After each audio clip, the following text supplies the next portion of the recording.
শখের জিনিস ছোট হলেও নষ্ট হলে মনটা খারাপ হয়ে যায়। হ্যালো এভরিওয়ান, আসসালামু আলাইকুম। কেমন আছেন সবাই? আলহামদুলিল্লাহ আমি ভালো আছি। এই তো দেখেন বৃষ্টি হওয়াতে আমার কি ক্ষতি হলো। বারান্দায় এসে নশনের আব্বু হঠাৎ করে ডাকতেছে যে দেখো কি হয়েছে। তো আমি যে দেখি যে আমার চুলাটা এইভাবে কানেতে রাখাতে ভিজে গেছে, ভিজে যায় এক সাইডে ভেঙে গেছে। আমি আরো ওইখান থেকে সরাইতে নিয়ে আরো ভেঙে ফেললাম। মানে মনটা এত খারাপ হয়ে গেল যে কেন যে সরাইলাম আর কিভাবে ভেঙে গেল। মনটা খুবই খারাপ হয়ে গেছে, কারণ এটা আমার খুব শখের একটা চুলা। আমি খুব শখ করে এই চুলাটা বানাইছি। তো এই দেখেন কতখানি ভেঙে গেল, খুব খারাপ লাগতেছে। মনে হচ্ছে বৃষ্টি কখন ছাড়বে, কখন এই জিনিসটা আমি ঠিক করব।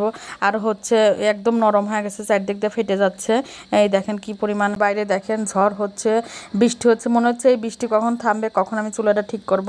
তো মনটা খুবই খারাপ হয়ে গেছে, কারণ এই চুলাটা আমার খুব শখের। আমি শখ করে চুলাটা বানানোর কারণে মনটা খুব খারাপ হয়ে গেছে। ছোট জিনিস হলেও এত পরিমাণে মন খারাপ হয়েছে। তো দেখেন এই যে কি পরিমাণে সারাদিন ঝড় ছিল।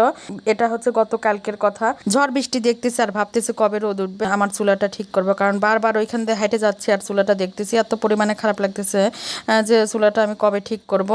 তো পরবর্তীতে কি করি সেটা শেয়ার করবো, চুলাটা সারতে পারি কিনা সে ভিডিও শেয়ার করব। তো সবাই দোয়া করবেন যেন আমি চুলাটা ঠিক করতে পারি।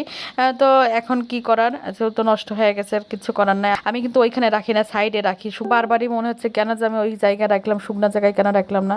যাই হোক, তারপরে গেছি ছাদে। ছাদে আর একটা চুলা আছে আমার। তো নসনের আব্বুকে বললাম চলো যাই ছাদে দেখে আসি যে যেটা ঢেকে রাখছে সেটা ঠিক আছে নাকি। তো পরে ছাদে যাওয়ার পর দেখি না, ও চুলা খালি হয়ে গেছিলো, সেটা ঠিকঠাক করে দিয়ে আসলাম।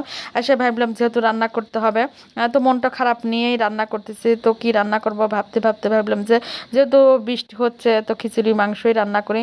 তো খিচুড়ি রান্না উঠাই দিলাম। দেখেন এর মধ্যে আবহাওয়া দেখতেছি, প্রকৃতি দেখতেছি আর রান্না করতেছি। রান্না করতে কিন্তু অনেক ভালোই লাগছে। আর এইদিকে রান্না উঠে দেওয়ার পর দেখতেছি যে বাতাস লাগতেছে অনেক, চুলাতে চুলা জ্বলতেছে না ঠিক মতো। পরে কি আর করার, কিছুক্ষণ এখানে রাখার পর দেখি যে না কিছুতেই চুলা আঁচটা প্রেসার কুকারে লাগতেছে না, বাতাসের কারণে হিট বাইরে চলে যাচ্ছে। বৃষ্টি হচ্ছে ভালোই লাগতেছে, যেহেতু বৃষ্টির খুব প্রয়োজন ছিল। তো চুলার জন্য খুবই কষ্ট লাগতেছে যে যতবার চুলাটা দেখতেছে ততবার কষ্ট লাগতেছে যে কেন যে আমি সাইডে রাখলাম না, ওইখানে রাখলাম। আর ভেঙে গেছে। মনে হচ্ছে কবে পরিষ্কার হবে, রোদ উঠবে, তো সেদিন চুলাটা ঠিক করব। আসলে শখের জিনিস বলে কথা, শখের জিনিস অন্যরকম একটা খারাপ লাগা কাজ করে, সেটা ছোট হোক আর বড় হোক। তো এই দেখেন বাতাস লাগাতে এইখানে রান্না করা যাচ্ছে না। আমি আবার নিয়ে যাচ্ছি যে না এখানে হবে না।